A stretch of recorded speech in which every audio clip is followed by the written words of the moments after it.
सब प्रेम से बोलो गौरी पुत्र गणेश की जय। ओम नमः शिवाय। हर हर महादेव।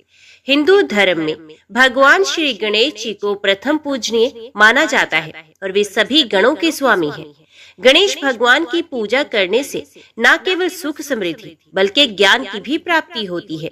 किसी भी नए काम की शुरुआत अगर गणेश भगवान का नाम लेकर की जाए तो वे कार्य सफल होता है। आज के इस वीडियो में मैं आपको सुनाने जा रही हूँ गणेश चतुर्थी की व्रत कथा। उम्मीद करती हूँ कथा का संपूर्ण फल लेने के लिए आप कथा को शुरू से लेकर अंत तक जरूर श्रवण करेंगे, क्योंकि कथाओं का पूरा फल हमें कथाओं को पूरा सुनने से ही मिलता है। आधा अधूरा छोड़ने से हम सिर्फ पाप के भागीदार बनते हैं। तो चलिए आज के इस वीडियो को हम शुरू करते हैं। ओम गण गणपते नमः। आज आप सुनेंगे श्री गणेश जी के प्रमुख 8 अवतारों की कथा। मुद्गल पुराण में कहा गया है कि विघ्न विनाशन गणेश के अनंत अवतार हैं। उनका वर्णन 100 वर्षों में भी संभव नहीं है। उनमें कुछ मुख्य अवतार हैं। उन मुख्य अवतारों में भी ब्रह्मधारक 8 मुख्य अवतार हैं। उनके नाम इस प्रकार है। वक्रतुंड अवतार देह ब्रह्म को धारण करने वाला है। वे मत्स्यासुर का संहारक तथा सिंह वाहन पर चलने वाला है। एक दंत अवतार देह ब्रह्म का धारक है। वे मदासुर का वध करने वाला है। उसका वाहन मूषक बताया गया है। महोदर नाम से विख्यात अवतार ज्ञान ब्रह्म का प्रकाशक है। उसे मोहासुर का विनाशक और मूषक वाहन बताया गया है। जो गजानन नामक अवतार है उसको सांख्य योगियों के लिए सिद्धिदायक जानना चाहिए। उसे लोभासुर का संहारक और मूषक वाहन कहा गया है। लंबोदर नामक अवतार क्रोधासुर का उन्मूलन करने वाला है। वे सत्व स्वरूप जो शक्ति ब्रह्म है उसका धारक कहलाता है। वे भी मूषक वाहन ही है। विकट नाम से प्रसिद्ध अवतार कामासुर का संहारक है। वे मयूर वाहन एवं सौर ब्रह्म का धारक माना गया है। विघ्न राज नामक जो अवतार है उसके वाहन शेषनाग बताए गए हैं। वे विष्णु ब्रह्म का वाचक, धारक तथा ममतासुर का विनाशक है। धूम्रवर्ण नामक अवतार अभिमानासुर का नाश करने वाला है। वे शिव ब्रह्म स्वरूप है। उसे भी मूषक वाहन ही कहा जाता है। उन 8 अवतारों की अत्यंत संक्षिप्त कथा इस प्रकार है। पहला अवतार वक्रतुंड। देवराज इंद्र के परमाद से महान असुर मत्सर का जन्म हुआ। उसने दैत्य गुरु शुक्राचार्य से शिव पंचाक्षरी मंत्र ओम नमः शिवाय की दीक्षा प्राप्त की। मत्सर ने इस मंत्र का जप करते हुए कठोर तप किया। उसके तप से संतुष्ट होकर भगवान शंकर ने अपनी सहधर्मणी पार्वती और गणों के साथ उसे दर्शन दिया। मुदित मन मत्सर ने शिवा और शिव की प्रेम पूर्ण स्तुति की। भगवान शंकर ने प्रसन्न होकर उसे वर प्रदान किया। तुम्हें किसी से भय नहीं रहेगा। प्रसन्नचिन मत्सर घर लौटा तो शुक्राचार्य ने उसे दैत्य राज के पद पर अभिषिक्त किया। दैत्यों ने सामर्थ्यशाली मत्सर को विश्व विजय का परामर्श दिया। फिर क्या था? वर प्राप्त मत्स्यासुर ने अपनी विशाल वाहिनी के साथ पृथ्वी के नरेशों पर आक्रमण कर दिया। पृथ्वी के नरपति युद्ध भूमि में उस महान असुर के सम्मुख टिक न सके। कुछ पराजित हो गए और कुछ प्राण लेकर भागे।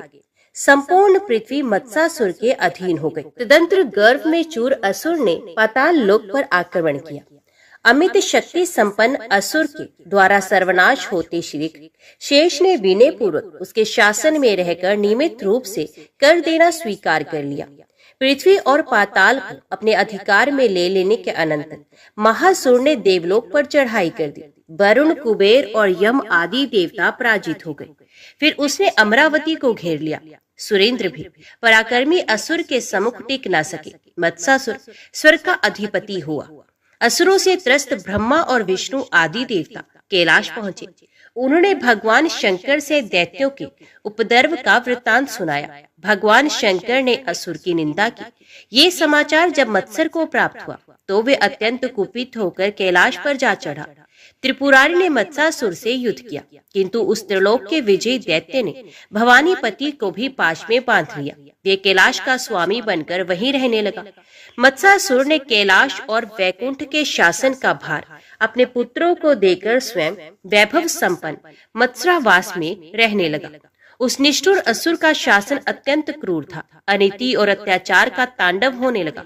दुखी देवता मत्सासुर के विनाश का उपाय सोचने के लिए एकत्रित हुए। कोई मार्ग ना देखकर वे अत्यंत चिंतित हो रहे थे। उसी समय वहां भगवान दत्तात्रेय पहुंचे। उन्होंने देवताओं को वक्रतुंड के एकाक्षरी मंत्र गंग का उपदेश देकर उन्हें अनुष्ठान करने के लिए प्रेरित किया। समस्त देवताओं के साथ भगवान पशुपति वक्रतुंड के ध्यान के साथ एकाक्षरी मंत्र का जप करने लगे। उनकी आराधना से संतुष्ट होकर फलदाता वक्रतुंड प्रकट हुए। उन्होंने कहा, आप लोग निश्चिंत हो जाएं, मैं मत्सासुर का गर्व खर्व कर दूंगा। वक्रतुंड के स्मरण मात्र से गणों के असंख्य सशस्त्र सेना एकत्रित हो गई। वे मत्सासुर की राजधानी पहुंचे। शत्रु द्वार पर आ गए। ये समाचार पाकर अमर से भरे हुए असुर युद्ध के लिए निकल पड़े। किंतु जब उन्होंने असंख्य गणों की विशाल सेना के साथ महाकाय वक्रतुंड को देखा तो वे अत्यंत भयभीत होकर कांपने लगे। पराक्रमी शत्रु से युद्ध उचित नहीं। लौटकर असुरों ने मत्सासुर से कहा। इस पर त्रैलोक्य विजयी असुर अत्यंत कुपित हुआ। वे स्वयं आक्रमणकारी शत्रु को मिटा देने के लिए समर भूमि में उपस्थित हुआ। उसके आते ही अत्यंत भयानक युद्ध छिड़ गया। 5 दिनों तक वे युद्ध चलता रहा, किंतु किसी पक्ष की विजय नहीं हो सकी। मत्सासुर के 2 पुत्र थे, सुंदरप्रिय और विषयप्रिय। उन दोनों ने समर भूमि में पार्वती वल्लभ को मूर्छित किया ही था कि वक्रतुंड के 2 गणों ने उन्हें मार दिया। मत्सर छटपटा उठा। पुत्र वध से व्याकुल मत्सासुर को असुरों ने समझाया और उसे शत्रु का संहार कर प्रतिशोध लेने के लिए कहा। तब वे रणभूमि में उपस्थित हुआ। वहां उसने वक्रतुंड का अत्यंत तिरस्कार किया। दुष्ट असुर, यदि तुझे प्राण प्रिय है तो मेरी शरण में आ जा, अन्यथा निश्चय ही मारा जाएगा। देव वक्रतुंड ने उससे प्रभावशाली स्वर में कहा। पुत्र वध से आहत भयाक्रांत मत्सासुर भयानकतम वक्रतुंड को देखकर विनय पूर्वक उनकी स्तुति करने लगा। उसकी प्रार्थना से संतुष्ट होकर दया में वक्रतुंड ने उसे अपनी भक्ति प्रदान कर दी। प्रभु कृपा प्राप्त मत्सासुर ने निश्चिंत होकर सुख का अनुभव किया और देवगण आनंद मगन होकर वक्रतुंड की स्तुति करने लगे। देवताओं को पूर्ण स्वतंत्र कर प्रभु वक्रतुंड ने उन्हें अपनी भक्ति भी प्रदान कर दी। प्रलय के अनंतर सृष्टि निर्माण में अनेक व्यवधान उत्पन्न होने पर लोक पितामह ने षडक्षी मंत्र का जप करते हुए गणेश को संतुष्ट करने के लिए कठोर तप करना प्रारंभ किया।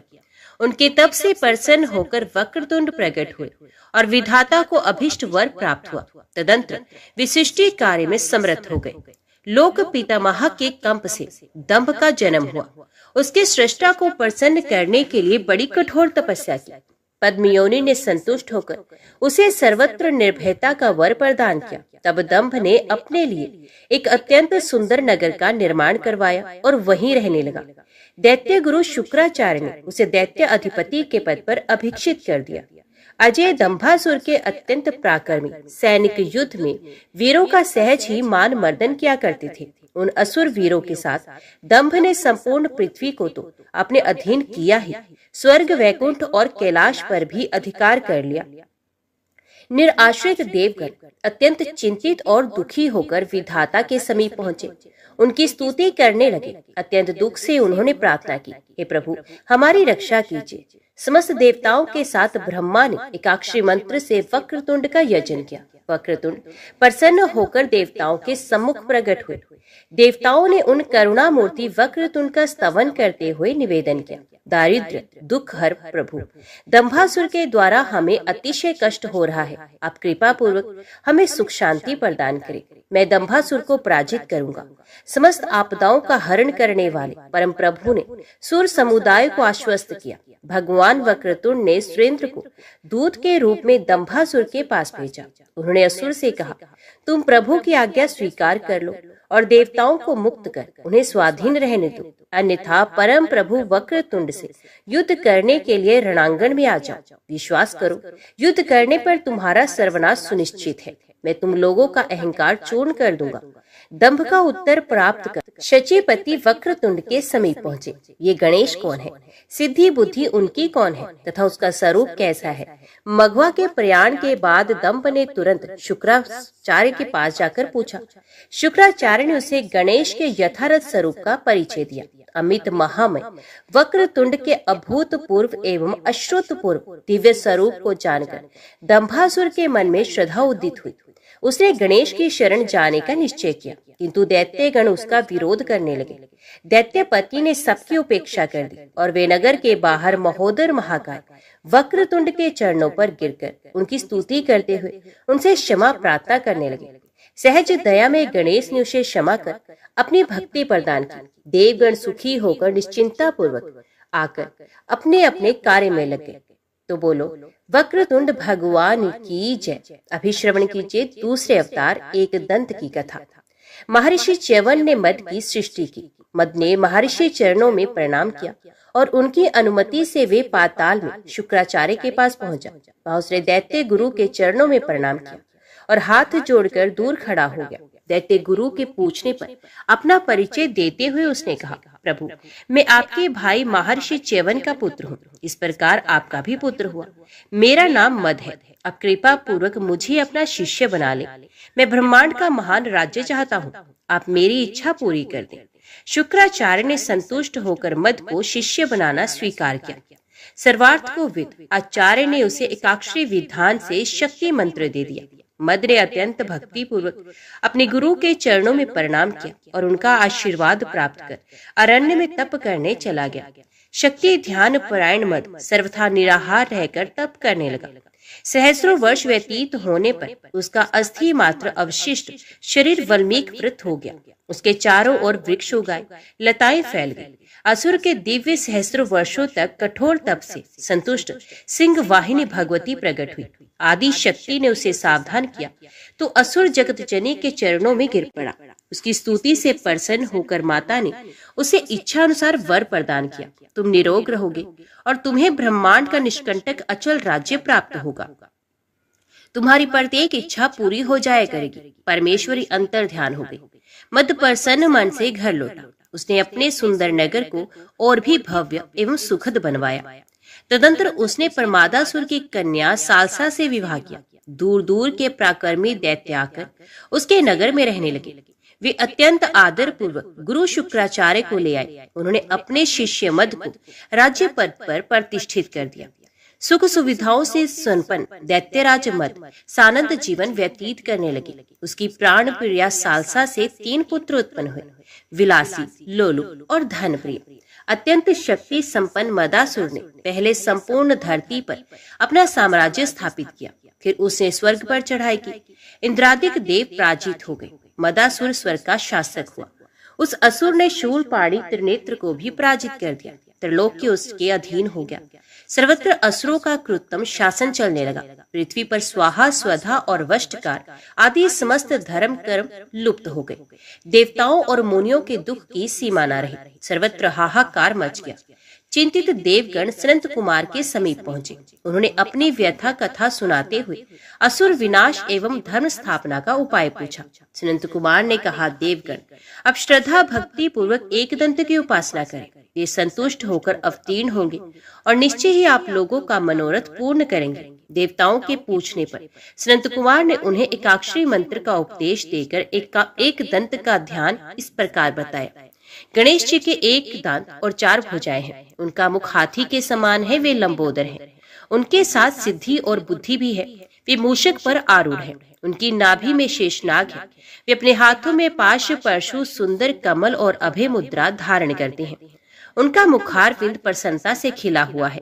ये भक्तों के लिए सदा वरदायक और अभक्तों के लिए विनाशक है। इसके अनंतर महर्षि ने एकदंत शब्द की व्याख्या करते हुए देवताओं से कहा, एक शब्द माया का सूचक माना गया है। वे माया देह स्वरूपा एवं विलासवती है। दंत शब्द सत्ता स्वरूप परमात्मा कहा गया है। इसमें संशय नहीं। ये गणेश माया के धारक हैं और स्वयं सत्ता मात्र से स्थित हैं। इसलिए वेदवादी विद्वान इन्हें एक दंत कहते हैं। महर्षि के उपदेश अनुसार देवगण एक दंत को संतुष्ट करने के लिए उनकी उपासना करने लगे। उन्हें तप करते हुए 100 वर्ष व्यतीत हुए। तब मूषक वाहन एकदंत प्रकट हुए। प्रभु के दर्शन कर प्रसन्न हुए। देवताओं और ब्राह्मणों ने उनके चरणों में प्रणाम किया और फिर उनकी स्तुति की। इससे संतुष्ट होकर एकदंत ने देवताओं से कहा, देवताओं ने निवेदन किया, प्रभु, मदासुर के शासन में देवगण स्थान भ्रष्ट और मुनिगण कर्म भ्रष्ट हो गए हैं। अब हमारा विघ्न नष्ट कर हमें अपनी भक्ति प्रदान करे। तथास्तु, एकदंत ने कह दिया। उधर देव ऋषि ने मदासुर के समीप जाकर सूचना दी। ब्राह्मणों ने कठोर तप के द्वारा एक दंत को प्रसन्न कर लिया। एक दंत ने प्रकट होकर उनकी इच्छा पूर्ति का वरदान दिया। अब वे तुम्हारा प्राण हरण करना ही चाहते हैं। मद अत्यंत कुपित हुआ। वे अपनी विशाल सेना के साथ एक दंत से युद्ध करने चला। मार्ग में एक दंत प्रकट हो गए। राक्षसों ने देखा अत्यंत उग्र मूषक आरूढ़ महाकाय नर कुंजन, 4 हाथों में भयानकतम परशु और पाश आदि आयुध। ये मूषक आरूढ़ भयानक नर नाग कौन है? भयाक्रांत असुर कोलाहल करने लगे। दैत्य डर गए। मदासुर ने अपने दूत से कहा, तुम जाकर पूछो वे विकट नर नाग कौन है। दूत ने एक दंत के समीप जाकर उनके चरणों में प्रणाम किया और हाथ जोड़कर अत्यंत आदर पूर्वक उनसे पूछा, मैं त्रिलोक के अधिपति मदासुर का दूत हूँ। मेरे स्वामी आपकी अद्भुत मूर्ति देखकर अत्यंत विस्मित हो गए हैं। वे जानना चाहते हैं कि आप कौन हैं, कहाँ से आ रहे हैं और आपका क्या कार्य है। आप उनका संशय निवारण करें। एक दंत ने हंसते हुए कहा, मैं स्वानंद वासी हूँ और अभी स्वानंद से ही यहाँ मदासुर का वध कर देवताओं को सुख प्रदान करने के लिए आया हूँ। तुम अपने स्वामी से कह दो, यदि जीवित रहना चाहता है तो देवताओं का द्वेष छोड़कर मेरी शरण में आ जाए, अन्यथा मैं उसका वध अवश्य करूंगा। दूत ने जब एक दंत का संदेश मदासुर को दिया तो उसे नारद जी की बात स्मरण हुई। उसने एक दंत के कर कमलों में अमित तेजस्वी परशु और पाश देखा। इतने पर भी महाक्रूर असुर मद युद्ध के लिए प्रस्तुत हो गया। मदासुर ने अपने धनुष की प्रत्यंचा पर शर रखा ही था कि तीव्र परशु उसके वक्ष में प्रविष्ट हो गया। असुर पृथ्वी पर गिरा और मूर्छित हो गया। कुछ ही देर बाद सचेत होने पर उसने परशु उठाकर देखना चाहा, पर वे दिव्य अस्त्र उसके हाथ से छूटकर एक दंत के कर कमलों में लौट गया।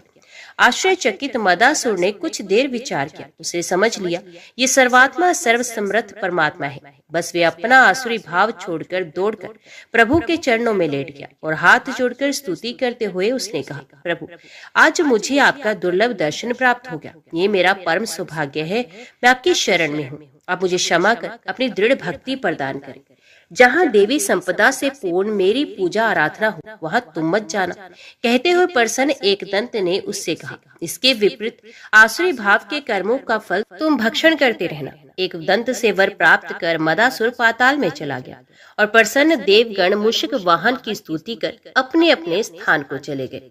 एक बार विष्णु ने एक दंत की उपासना की। एक दंत ने प्रसन्न होकर उन्हें मणि रत्न चिंतामणि दे दी। वे चिंतामणि शचीपति ने विष्णु के अवतार कर्दम पुत्र महामुनि कपिल को दी। प्रसिद्ध गणासुर ने ब्लात उक्त मणि महर्षि कपिल से छीन ली। कपिल की प्रार्थना पर गणेश ने आश्रम पर आए कुपित गणासुर का शिरच्छेद कर वे मणि पुनः कपिल देव को लौटा दी। महाविरक्त कपिल ने उक्त चिंतामणि अत्यंत आदर पूर्वक त्रिलोक के पावन एक दंत के गले में पहना दी। तो बोलो, एक दंत भगवान की जय। अभी श्रवण कीजिए महोदर अवतार की कथा।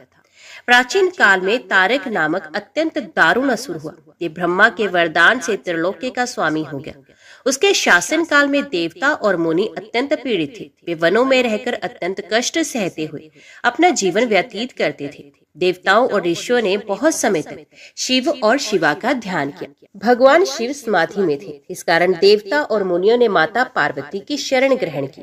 माता पार्वती अत्यंत रूपवती युवती भिरणी के रूप में शिव के आश्रम में गई। वे सुगंधित पुष्पों का चयन करती हुई मोह उत्पन्न कर रही थी। त्रिनयन की समाधि टूटी। उन्होंने आकृष्ट करने वाली लावण्यवती को ध्यान पूर्वक देखा ही था कि भिलनी अदृश्य हो गई। तब शिव के द्वारा अत्यंत उग्र महान पुरुष मोह उत्पन्न हुआ। वे अत्यंत सुंदर और मानी था। ध्यान से पार्वती की लीला समझ भगवान शंकर ने कुपित होकर कामदेव के शरीर को दग्ध कर दिया। शाप मुक्त होने के लिए कामदेव ने महोदर की उपासना की। महोदर प्रकट हुए। कामदेव उनके चरणों में प्रणाम कर गदगद कंठ से उनकी स्तुति करने लगे। प्रसन्न महोदर बोले, मैं शिव के शाप को तो अन्यथा नहीं कर सकता, किंतु तुम्हारे रहने के लिए तुम्हें अन्य देह दे रहा हूँ। ऐसा कहकर उन्होंने कामदेव के निवास योग्य शरीर एवं स्थानों का यौवर्णन किया। महामते, यौवन नारी और पुष्प तुम्हारे सुंदर वास स्थान है। गान, मकरंद रस, पक्षियों के मधुर कलरव, उद्यान, वसंत और चंदन आदि तुम्हारे सुंदर आवास है। विषयासक्त मनुष्यों का संग, अंगों का दर्शन, मंद आयु, सुंदर वास, नए वस्त्र, आभूषण आदि ये सब मैंने तुम्हारे लिए नाना प्रकार के शरीर निर्मित किए हैं। इन शरीरों से युक्त होकर तुम पहले की ही भांति शंकर आदि देवताओं को भी जीत सकोगे। इस प्रकार तुम्हारे मनोभू और स्मृत्युभू आदि नाम भी होंगे। कामदेव की प्रार्थना पर दया में गणेश ने पुनः कहा, श्री कृष्ण के अवतरित होने पर तो उनका पुत्र प्रद्युम्न होगा। शिवपुत्र कार्तिकेय ने षडक्षर विधान से गणेश को प्रसन्न किया और सद्य फलदाता गणेश ने प्रसन्न होकर उन्हें वरदान दिया, तो तारकासुर का वध करेगा। और फिर कार्तिकेय ने तारक को मारकर देवताओं को संतोष प्रदान किया। असुर गुरु शुक्राचार्य ने मोहासुर का संस्कार कर उसे दीक्षा दी। उनके आदेश अनुसार मोहासुर ने सूर्य को प्रसन्न करने के लिए निराहार रहकर दिव्य सहस्र वर्षों तक कठोर तपस्या की। उस तप से संतुष्ट होकर सूर्यदेव प्रकट हुए। मोहासुर ने उनके चरणों में प्रणाम कर षोडशोपचार से उनकी पूजा की और फिर हाथ जोड़कर वे सूर्यदेव की स्तुति करने लगे। प्रसन्न सूर्यदेव उसे रोगहीन और सर्वत्र विजयी होने का वर प्रदान करके अंतर्ध्यान हो गए।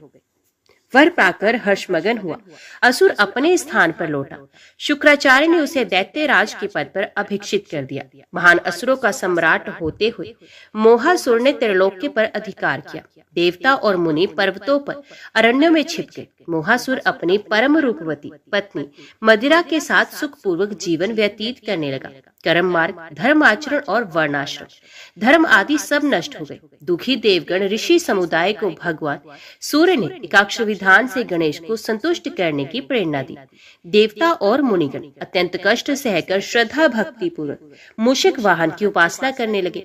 इससे प्रसन्न हो महोदर प्रकट हुए। देवता और मुनियों की स्तुति से अत्यंत संतुष्ट होकर उन्होंने उन्हें आश्वस्त करते हुए कहा, मैं मोहासुर का वध करूंगा, आप लोग निश्चिंत हो जाएं।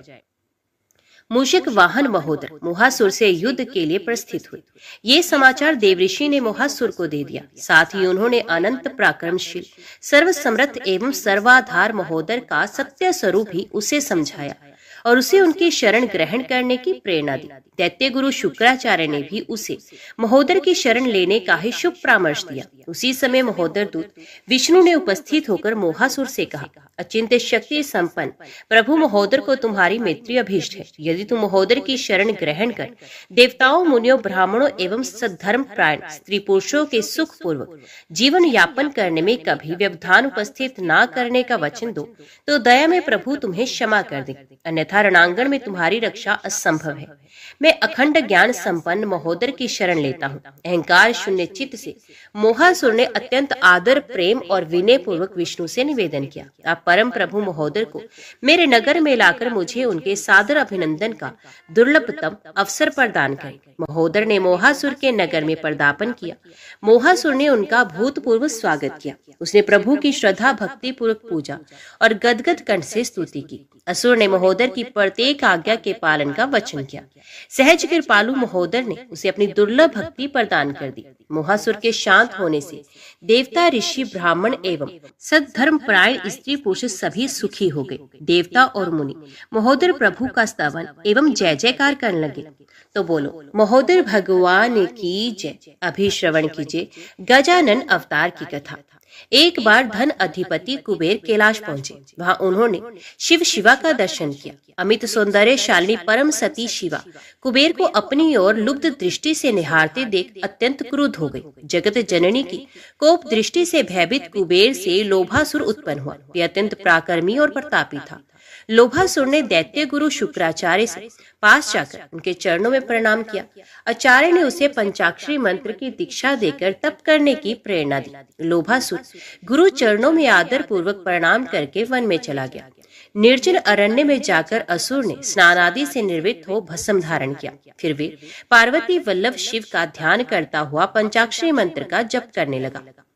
वे सर्वथा निराहार रहता था। इस प्रकार दीर्घ काल तक अखंड तप करते रहने से उसका शरीर वाल्मीकि से आवृत हो गया। दिव्य सहस्त्र वर्षों तक तप करने के अनंतर करुणा में शिव उसके सामने प्रकट हुए। लोभासुर देवादिदेव महादेव के चरणों में प्रणाम कर उनकी स्तुति करने लगा। प्रसन्न फणभूषण ने उसे अभिष्ट वर प्रदान करते हुए सबसे निर्भय कर दिया। सर्वथा निर्भय लोभासुर ने प्रमुख दैत्यों को एकत्रित किया। वे सभी लोभासुर का समर्थन करने लगे। उन असुरों के सहयोग से लोभासुर ने पृथ्वी पर अपना एक क्षत्र राज्य स्थापित किया। फिर उसने स्वर्ग पर आक्रमण किया। वज्र आयुध पराजित हो गए। लोभासुर स्वर्गाधिप बना। प्राचीन सुरेश से अपनी व्यथा कथा श्री विष्णु से कह सुनाई। श्री विष्णु असुर नाश के लिए चले। युद्ध हुआ। वर प्राप्त असुर के सम्मुख श्री विष्णु भी टिक न पाए, पराजित हो गए। विष्णु तथा अन्य देवताओं के रक्षक महादेव हैं। ये सोचकर लोभासुर ने अपना दूत शिव के पास भेजा। दूत ने उनसे कहा, आप परम पराक्रमी लोभासुर से युद्ध कीजिए या कैलाश उनके लिए रिक्त कर दीजिए।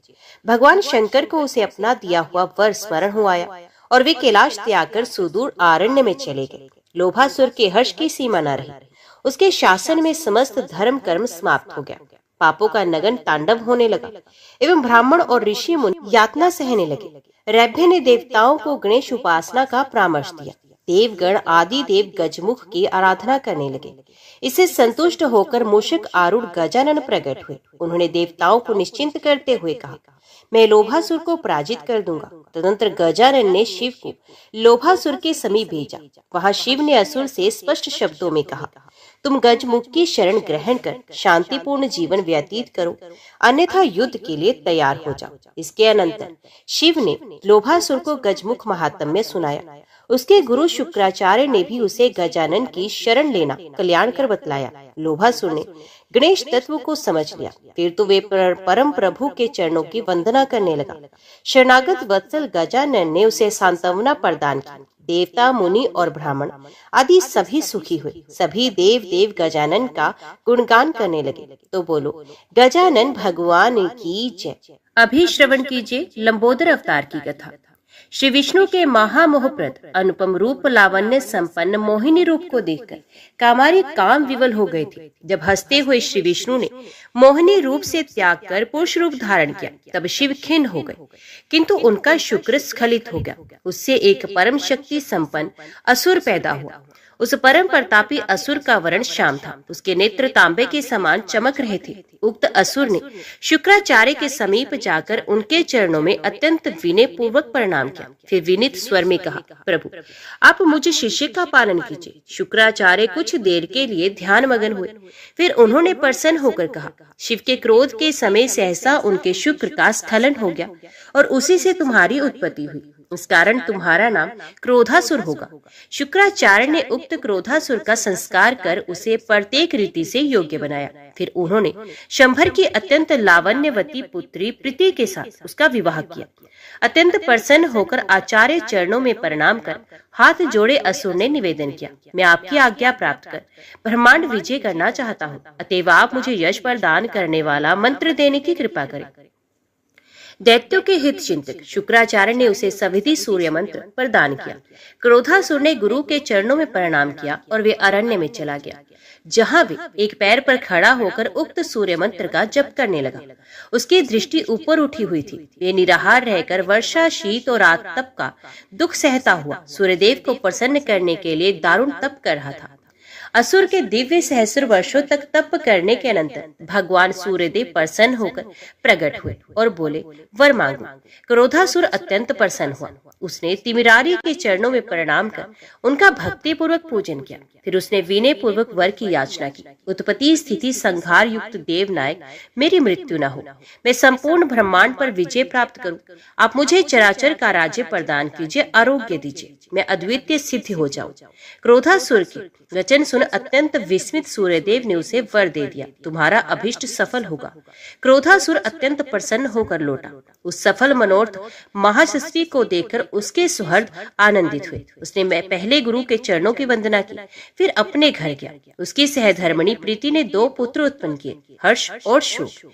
वे विविध प्रकार के शोक भोगने लगा। क्रोधासुर ने परम नितज्ञ शुक्राचार्य को आदर पूर्वक बुला बुलाकर उनकी पूजा की। शुक्राचार्य ने उसे अत्यंत सुंदर अवेशपुरी में दैत्य अधिपति के पद पर प्रतिष्ठित कर दिया। असुर अपने महादारुण प्रधानों के साथ शासन करने लगा। कुछ दिनों बाद उसने असुरों के सम्मुख अपनी ब्रह्मांड विजय की इच्छा व्यक्त की। असुर बड़े प्रसन्न हुए। विजय यात्रा प्रारंभ हुई। उसने सहज ही पृथ्वी पर अधिकार कर लिया। फिर वे अमरावती पर गया। उसके डर से देवगण भागे। इसे स्वर्ग असुर के अधीन हो गया।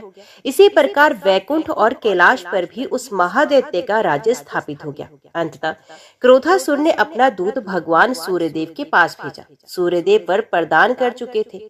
अत्यंत दुखी हृदय से उन्होंने सूर्यलोक त्याग दिया। वहां क्रोधासुर का शासन होने लगा।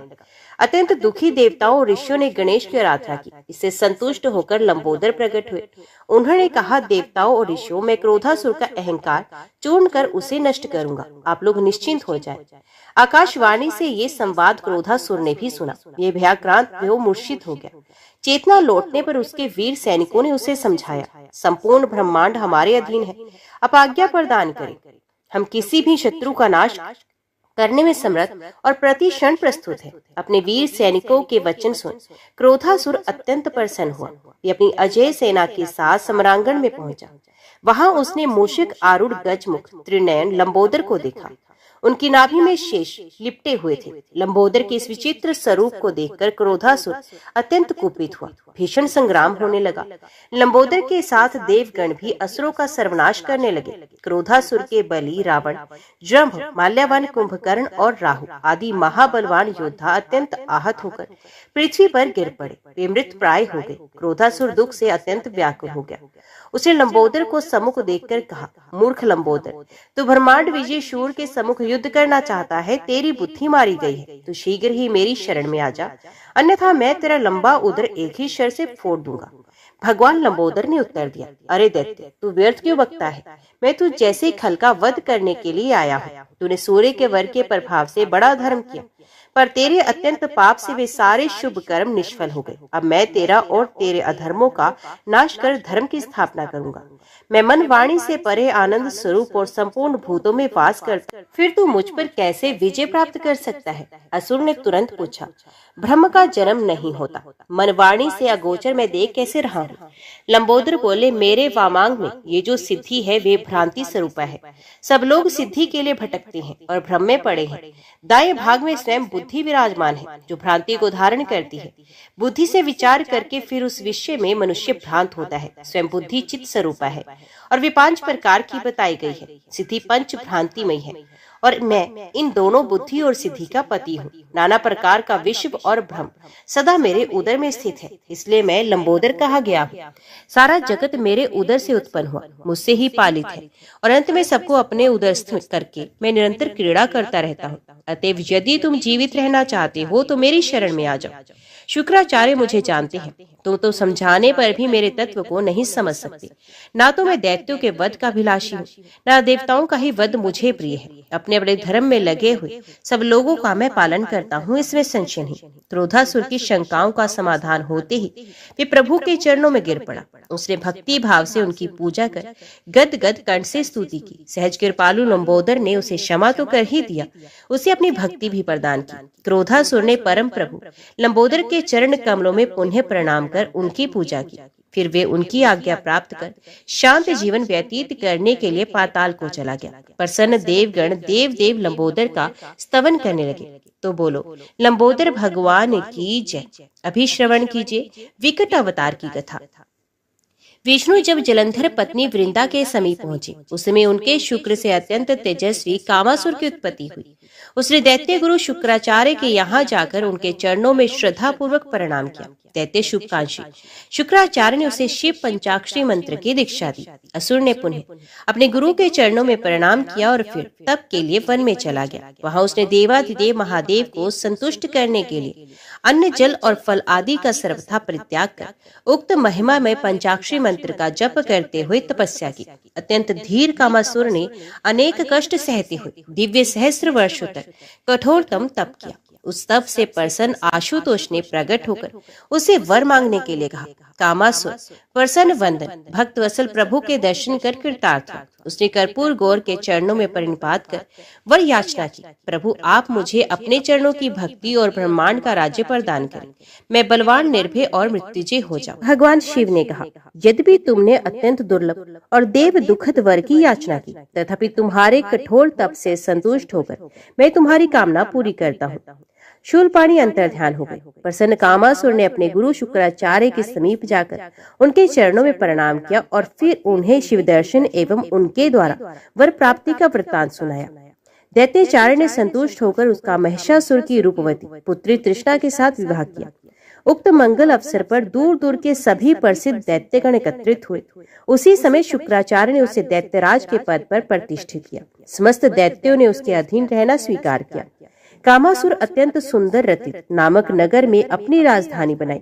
उसके रावण, शंभर, महिष, बलि और दुर्मद ये 5 शूर प्रधान थे। कामासुर इन प्रचंड दैत्यों के साथ सुशोभित होने लगा। महाअसुर ने अपने प्रधान दैत्यों के साथ विचार विमर्श कर पृथ्वी पर आक्रमण किया। उसके तीक्ष्णतम अमोघ शिरों से धरती के प्राणी व्याकुल होकर उसके वश में हो गए। फिर वे स्वर्ग पर दौड़ा। उसके शस्त्रों से सम्मुख देवता भी ना टिक सके, सभी उसके अधीन हो गए। वर प्राप्त कामासुर ने कुछ ही समय में त्रिलोक्य पर अधिकार प्राप्त किया। उसने समस्त धर्म कर्मों को नष्ट कर दिया। छल, कपट और झूठ सर्वत्र व्याप्त हो गए।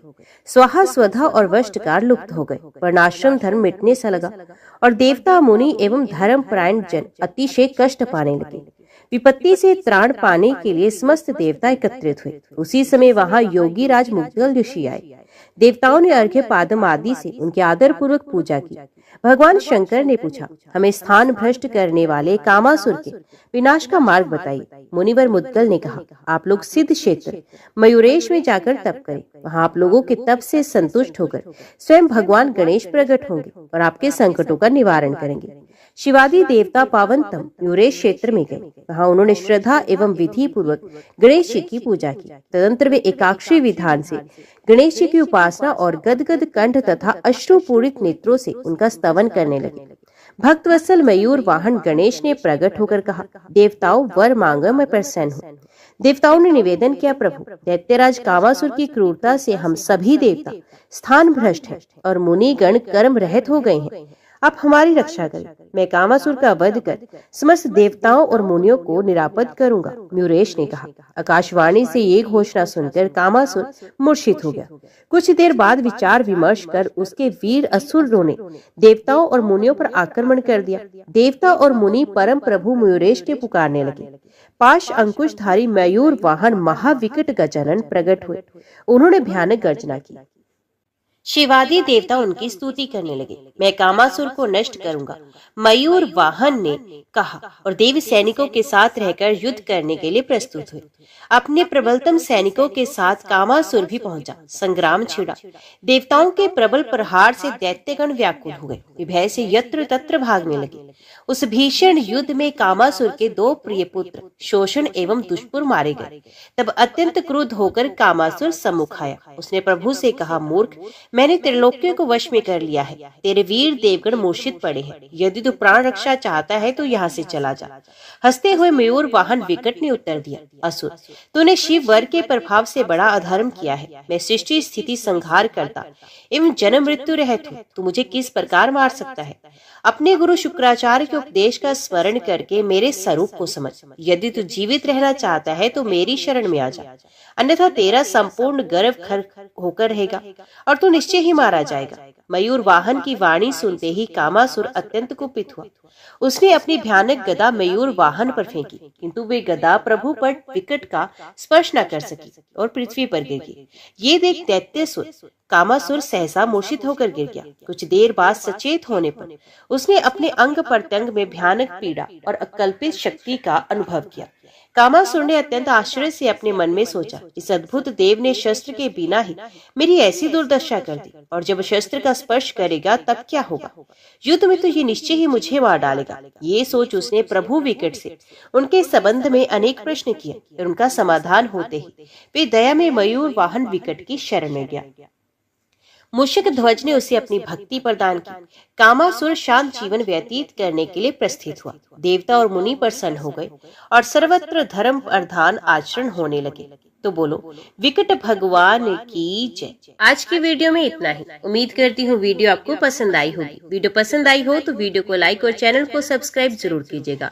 जय श्री गणेश लिखकर कमेंट बॉक्स में अपनी हाजिरी और अपने सुझाव देना ना भूलेगा। तो मिलते हैं अगली कथा अगले अध्याय के साथ। तब तक के लिए देखते व सुनते रहिए। जय मां कंजक, जय माता दी।